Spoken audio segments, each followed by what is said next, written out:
नमस्कार, मैं विष्णु शर्मा आप सभी का आपके ही अपने चैनल विष्णु एडीपी में हार्दिक स्वागत करता हूं। आज की स्टोरी बिगिनर लेवल की है, यानी कि जो हम शुरुआती स्टेज में जो होते हैं उनके लिए स्टोरी है। तो इसलिए क्या होता है, मैं शॉर्ट स्टोरी लेकर आता हूं उनके लिए, क्योंकि होता क्या है, यहाँ पे स्टोरीज जो होती है वहाँ पे वर्ड्स तो आपको हमेशा नए नए सीखने को मिलेंगे, लेकिन यहाँ पे जो आपको एक एक चीज़ बहुत ज़्यादा डिटेल में समझाते हुए चलता हूँ, छोटी से छोटी बातें भी समझाता हूँ, क्योंकि बिगनर लेवल में है तो आपको हर एक चीज़ समझाना ज़रूरी है। और जो इसके बाद एडवांस लेवल के जो होते हैं उनके लिए तो मैं अलग स्टोरी, लॉन्ग स्टोरीज लेकर आता हूँ, जहाँ पे बहुत सारे नए नए वर्ड्स, थोड़े हार्ड वर्ड्स भी रहते हैं। तो आज की स्टोरी बिगनर लेवल की है, शॉर्ट स्टोरी है, लेकिन समझेंगे हम बहुत ही डिटेल में, और स्टोरी तो हमेशा की तरह अच्छी ही है। चलिए स्टार्ट करते हैं। पसंद आए तो प्लीज़ लाइक करेंगे। आज की स्टोरी का टाइटल है शीर्षक the worried father. The worried father, worried यानी क्या होता है, चिंतित, ठीक है। फादर यानी पिता, चिंतित पिता, जो पिताजी को चिंता करते हैं, फिक्र करते हैं, उसे चिंतित, वरीड कहते हैं, चिंतित पिता। चलिए देखते हैं ऐसे क्यों दिया है, क्या दिया टाइटल में, ऐसे क्यों लिखा गया है। Sandy was mister Phillips only son. Sandy, ये लड़के का नाम है, सैंडी वॉज यानी था, मिस्टर MR लिखा हुआ है ना, मिस्टर, श्रीमान जिससे कहते हैं। फिलिप्स, अब ये देखिए फिलिप और यहाँ पे अपॉस्ट्रोफी एस, इसे कॉमा एस, जो अपॉस्ट्रोफी एस बोलते हैं, इसका मतलब था का के की। फिलिप्स यानी फिलिप्स का, यहाँ पे किंग्स होता तो राजा का, फादर्स होता पिता का, ऐसे। और यहीं पे कॉमा यदि नहीं होता किसी ऑब्जेक्ट में तो वो प्लूरल बन जाता है, बहुवचन। जैसे चेयर है तो चेयर्स, यदि कॉमा नहीं रहता तो बॉय ऐसे बॉयज ऐसे हो जाता, लेकिन यदि कॉमा लग गया तो का के की। तो सैंडी मिस्टर फिलिप्स का वॉज यानी था ओनली सन। ओनली का मतलब होता है इकलौता, सन यानी बेटा, क्लियर है। तो सैंडी मिस्टर फिलिप्स का इकलौता बेटा था, वॉज यानी था। ही फेल इनटू बैड कंपनी। वह फेल यानी क्या था, फेल यानी गिरा पड़ता है, गिरा यानी फेल होता है, फॉल फेल, लेकिन फेल यानी पड़ा, उसके लिए भी यूज करते हैं, ठीक है। तो वो पड़ गया, किसमें पड़ा, इनटू, इनटू यानी में, बैड कंपनी, बैड यानी होते बुरी, कंपनी यानी क्या होता है, कंपनी यानी संगत, संगति, साथ को कंपनी बोलते हैं। वह बुरी संगति में पड़ गया, क्लियर हो गया। एंड डेवलप्ड रॉन्ग हैबिट्स, यहाँ पे W साइलेंट लेटर होता है, केवल रॉन्ग पढ़ेंगे। W को लिखते हैं लेकिन इसे पढ़ते नहीं है, रॉन्ग नहीं पढ़ेंगे, रॉन्ग बस पढ़ेंगे। ऐसे ही जब हम राइट लिखते हैं, आप देखे होंगे WRITE, राइट, यहाँ पर भी हम राइट को पढ़ते, W को नहीं पढ़ते। ऐसे बहुत सारी चीज़ें हैं जो WR से स्टार्ट होती है, जहाँ पे वर्ड्स है जहाँ पे W को आप नहीं पढ़ते, ठीक है, क्लियर है। तो बुरी कंपनी, बुरी संगति में पड़ा, और डेवलप्ड यानी विकसित कर ली, रॉन्ग हैबिट्स यानी गलत आदतें, गलत आदतें विकसित कर ली, गलत आदतें उसमें बढ़ गई, गलत आदत सीख गया वो, क्योंकि उसकी संगत ही गलत थी। Mister Philip was immensely worried. तो मिस्टर फिलिप, ऐसे सब में डॉट लगना चाहिए। वॉज यानी थे, अमेंसली, इसे इमेंसली नहीं पढ़ेंगे हम, अधूरे निकलता है, अमेंसली, ठीक है, क्लियर, ध्यान देंगे। अमेंसली का मतलब होता है बेहद, बहुत ज्यादा, अत्यधिक, उसे अमेंसली कहते हैं।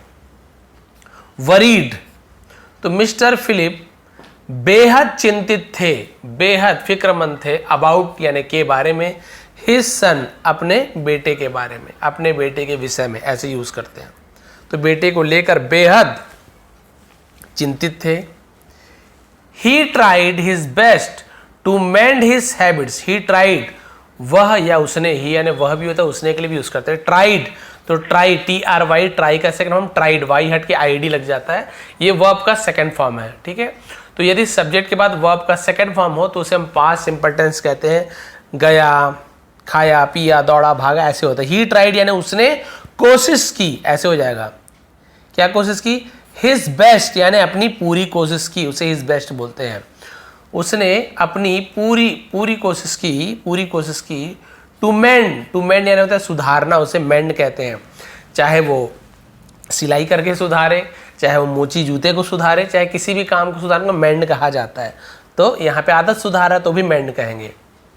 हिज हैबिट्स, उसकी आदतों को सुधारने की पूरी कोशिश की, बट कुडंट, लेकिन कुडंट क्या है, कुड नॉट को कुडंट, ओ की जगह हम कॉमा लिख के NOT जो नॉट होता है उसे शॉर्ट कर देते, कुडंट एक्चुअली कुड नॉट है, यानी नहीं कर सका, नहीं कर पाया, ऐसे वही कैन नॉट का सेकंड फॉर्म कुड नॉट। लेकिन वो नहीं कर सका, क्या नहीं कर सका, सुधार नहीं सका।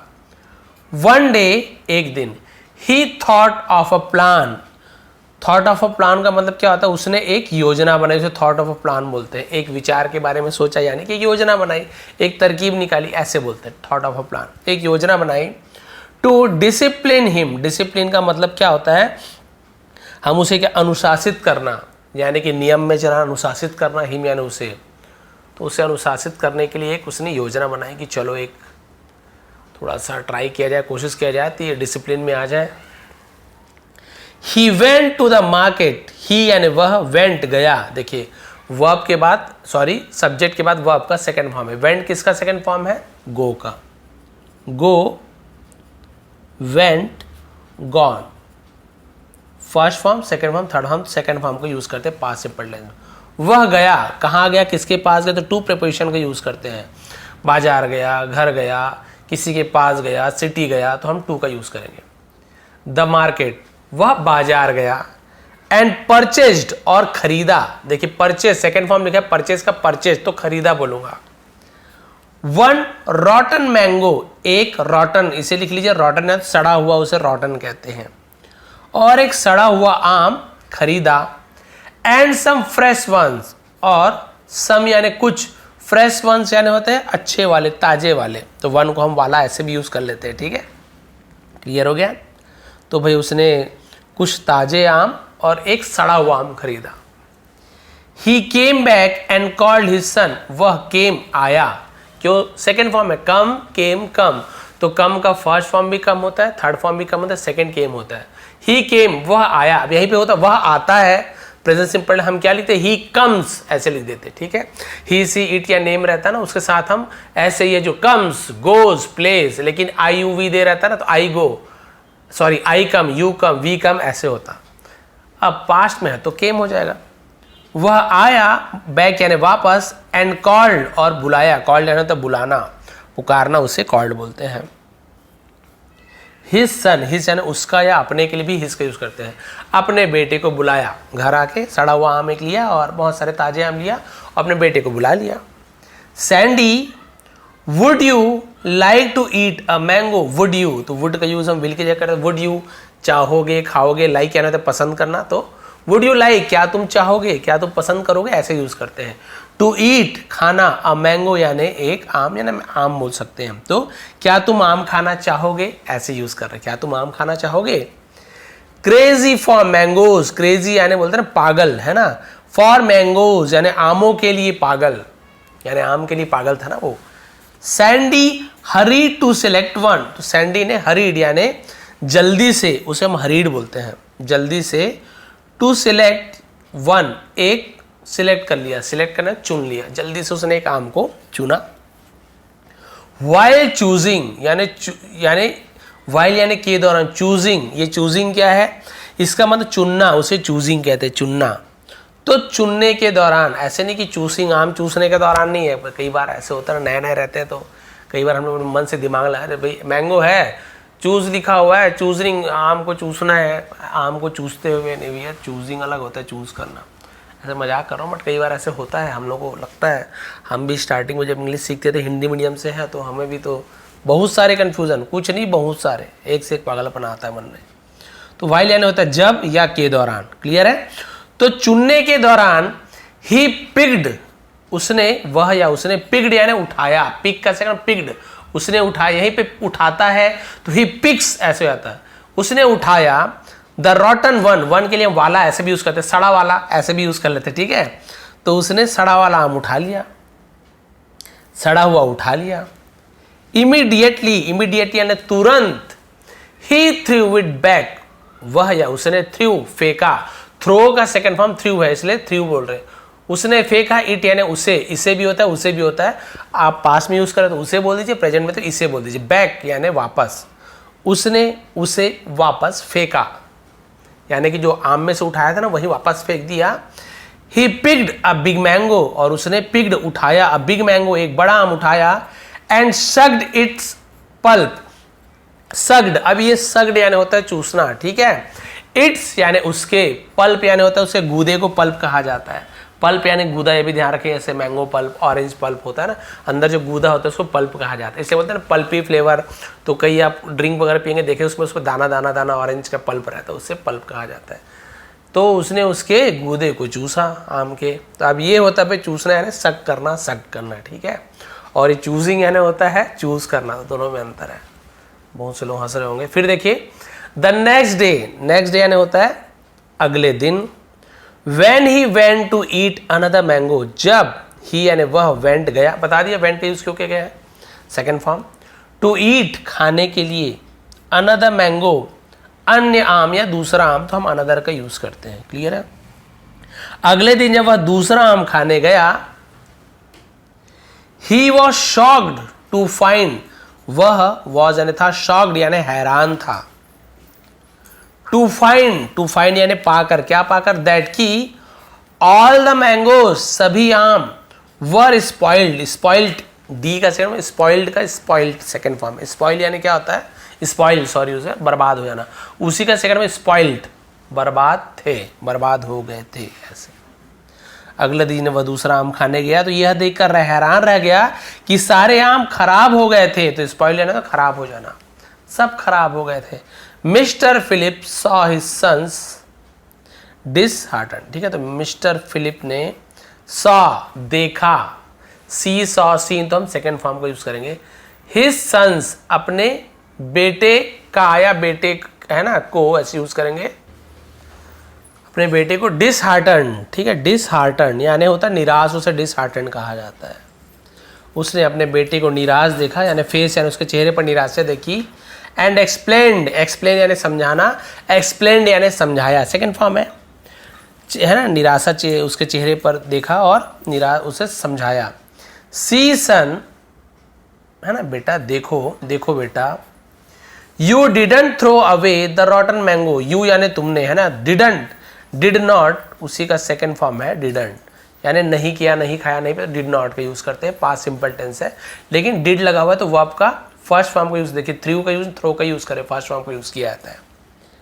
देखो बेटा तुमने नहीं फेंका, थ्रो अवे यानी होता है फेंकना, किसी ने फेंका द रॉटन मैंगो, तुमने सड़े हुए आम को नहीं फेंका। एंड नाउ, और अब, इट हैज स्पॉइल्ड, इट यानी इसने, हैज के साथ स्पॉइल्ड, हैव या हैज के साथ यदि वर्ब का थर्ड फॉर्म हो, स्पॉइल का सेकंड फॉर्म भी स्पॉइल्ड होता है, थर्ड फॉर्म भी स्पॉइल्ड होता है, तो इसे हम पास्ट परफेक्ट टेंस कहते हैं। दिया था, सॉरी दिया है, लिया है, चुका है, चुकी है, इस प्रकार से, ठीक है। इसने खराब कर दिया है, ऐसे यूज होगा, ठीक है। ऑल द रेस्ट, रेस्ट यानी आराम करने में, तो रेस्ट यानी बचा हुआ को भी रेस्ट कहा जाता है, यानी सभी बचे हुए को भी खराब कर दिया है, क्योंकि तुमने उस सड़े हुए आम को बाहर नहीं फेंका था, वो वहीं पे वापस फेंक दिया तुमने उन्हीं आम के साथ, तो उस सड़े हुए आम के कारण बाकी जो अच्छे आम थे जो बचे हुए उस रेस्ट का, वो भी खराब हो गए। सिमिलरली, सिमिलरली का मतलब होता है इसी तरह, इसी प्रकार, उसे सिमिलरली कहते हैं। वन बैड कंपनीज, सॉरी ऊपर होगा, वन बैड एक बुरा, यहां पर है, हाँ कंपेनियन, कंपेनियन लिखा हुआ ना, कंपेनियन में साथी, एक बुरा साथी। कैन स्पॉइल, कैन यानी सकता है, स्पॉइल यानी बर्बाद कर सकता है। ऑल द अदर्स, अन्य दूसरे को, यानी कि जो बुरा, एक बुरा साथी होता है वो बाकी सभी को बिगाड़ सकता है, बाकी सभी को बर्बाद कर सकता है। बोलते हैं ना एक मछली पूरे तालाब को गंदा कर देती है, लेकिन यहाँ पे अलग मतलब है, यहाँ पे वैसे नहीं हो रहा है। एक सड़ा हुआ आम जैसे बाकी आम, अच्छे आम को भी खराब कर दिया, वैसे ही एक बुरा साथी है ना बाकी सभी को भी बुरा बना सकता है, खराब कर सकता है। मिस्टर फिलिप वर्ड्स, तो मिस्टर फिलिप का जो वर्ड्स थे उसके शब्द ने had the desired impact, had यानी था, पड़ा, ऐसे डिजायर्ड इम्पैक्ट, डिजायर्ड यानी होता है वांछित, यानी जो चाहते थे वो प्रभाव उस पर पड़ा। उसके जो वर्ड्स हैं, जो वांछित प्रभाव चाहते थे कि मेरे शब्दों से ऐसा प्रभाव पड़े, वो पड़ा उसके बच्चों पर, बच्चे पर। Sandy give up, give up यानी त्याग दिया, गिव अप त्याग देना, छोड़ देना, गिव अप का सेकंड गिव अप होता है। सैंडी ने त्याग दिया, छोड़ दिया। द बैड कंपनी, बुरी संगत को, कंपनी यानी होता है संगत, है ना, वो कंपनी अलग होता है, कंपनी यानी संगत, बुरी कंपनी को छोड़ दिया। मिस्टर फिलिप वॉज रिलीव्ड, तो मिस्टर फिलिप वॉज यानी थे क्या था, रिलीव्ड। रिलीफ का सेकंड फॉर्म रिलीव्ड होता है। रिलीव्ड यानी क्या होता है, राहत मिली। मिस्टर फिलिप को राहत मिली। टू सी, देखकर, हिज सन, अपने बेटे को, गेट बैक, गेट बैक यानी वापस, to good behaviour, good behaviour है ना अच्छे व्यवहार में, वापस आता हुआ देखकर, वापस आया देखकर उसके पिताजी को बहुत राहत मिली कि चलो मेरा बेटा अब क्या हो गया, फिर से अच्छी कंपनी में, यानी कि फिर से अच्छा व्यवहार वो करने लगा, अच्छे बिहेवियर, अच्छा बर्ताव में वापस आ गया, क्योंकि वो समझ चुका था। तो इससे मोरल क्या मिलती है, मोरल या नैतिक जो शिक्षा होती है, be very of the company you keep. Be very, very यानी क्या होता है, बोलता है ना जागरूक रहना, सजग रहना। तो बी यानी रहो, हो जाओ, क्या हो, सजग रहो। ऑफ द कंपनी यानी साथी से, यू कीप जो आपके आप रखते हैं, है ना, उस साथी से सावधान रहो जिसके जो आप रखते हो। यानी आपके जो साथी है ना उससे सावधान रहिए कि किस प्रकार से है। आपको लग रहा है कि वो बुरा है, पता चल जाता है बुरा है, आपको बुरी बुरी बातें सिखा रहा है, गलत संगति में डाल रहे हो, सबको पता रहता है कि बुरा है, सबको पता है सिगरेट पीना, है ना, ड्रिंक करना, ये चोरी करना सब गलत, सबको पता रहता है। लेकिन कई लोग संगति में ये भी कर रहा है, मैं भी कर लेता हूँ, देख लेता हूँ क्या है। आपको पता है बुरा है तो आप समझ जाइए कि वो सड़े हुए आम की तरह है, आपको तो साथ में रख के सड़ाएगा ही सड़ाएगा, आपके साथ और भी जो दोस्त है उसे भी सड़ा देगा। ऐसे बहुत कई बार ऐसे होता है कि ठीक है कि मान लीजिए 4 अच्छे दोस्त हैं तो उस बुरे दोस्त को समझाने की कोशिश करेंगे, ठीक भी हो सकता है कि बहुत कम होता है, एक बुरे संगति से बाकी लोग भी स्पॉइल हो जाते हैं। वो ऐसे इस प्रकार से उसका फ़ायदा बताएगा कि लोग उसके प्रभाव में आ जाते हैं। वैसे ही जिस प्रकार से एक सड़े आम को बाकी अच्छे आम के साथ यदि रख दिया जाए तो बाकी जो आम है वो भी सड़ जाते हैं, ना कि वो सड़ा हुआ आम अच्छा हो जाता है। तो ये लाइफ में ऐसे होता है। तो आप भी, है ना, यदि आपके बच्चों को देखते हैं किसी बुरी संगति में है, उसके दोस्त यार अच्छे नहीं हैं, तो उस दोस्त यार को समझाने की कोशिश कीजिए। लेकिन उससे भी ज़्यादा ज़रूरी है कि फ़िलहाल तो आप उसे अपने बच्चे से दूर रखिए, अपने बच्चे को बुरी संगति से दूर रखिए। तो ये थी आज की स्टोरी द वरीड फादर। क्योंकि ये बिगिनर लेवल की थी तो इसलिए ज़्यादातर नए वर्ड्स आपको नहीं मिले होंगे, बहुत सारे कुछ नए, जैसे अमेंसली यानी बहुत ज़्यादा, बेहद, है ना, ऐसे कुछ वर्ड, डिसिप्लिन, ये तो आप जानते, अनुशासन में रहना। तो क्योंकि बिगनर लेवल का है तो इसलिए बहुत सारे हार्ड वर्ड आपको नहीं मिले होंगे, लेकिन बहुत ज़्यादा डिटेल में समझाया हूँ क्योंकि उनको भी सीखना है। केवल यहाँ पे एडवांस लेवल के ही सीखने वाले नहीं, हर प्रकार के सीखने वाले हैं। तो जैसे कि क्लास में होता है ना, हर प्रकार के बच्चे होते हैं, तो आप किसी एक बच्चे को छोड़ नहीं सकते हो। जो बहुत ज़्यादा होशियार है उसे भी आप सिखाओगे, जो थोड़ा सा कमज़ोर है उसे भी आप सिखाओगे। तो बिल्कुल ऐसे ही है, कमज़ोर कोई नहीं है, लेकिन अभी सीखना स्टार्ट कर रहे हैं। तो उनके लिए बिगिनर लेवल की स्टोरी लेकर आता हूँ, जिसे इतना डिटेल में समझाता हूँ। और ये एडवांस लेवल की स्टोरी होती है, बहुत ज़्यादा लंबी होती है, उसे भी डिटेल में समझाता हूँ, लेकिन 40 मिनट 45 मिनट तक जाती है। ये देखिए आधे में 17-18 मिनट में कंप्लीट हो गया है। तो यदि आपको आज की स्टोरी पसंद आई हो, समझाने का तरीका पसंद आया हो, वैसे ही आसान तरीके से आपको इंग्लिश सीखनी है तो चैनल को सब्सक्राइब कर लीजिए। पहले सब्सक्राइब किए हुए हैं तो इसमें कमेंट कर दीजिए कि आपको चैनल कैसा लगता है, आपको पढ़ाने का तरीका कैसा लगता है। इसका PDF आपको टेलीग्राम में मिल जाएगा, विश्व पे सर्च करेंगे, इसका PDF दे दूँगा ताकि आप फिर से एक बार रीड करके कोशिश करके देखिए कि पढ़ पा रहे हैं कि नहीं, और इसका ट्रांसलेशन आप कर पा रहे हैं कि नहीं, कितना कर पा रहे हैं वो भी लिखेंगे। आप सभी का बहुत बहुत धन्यवाद। आपका दिन शुभ रहे।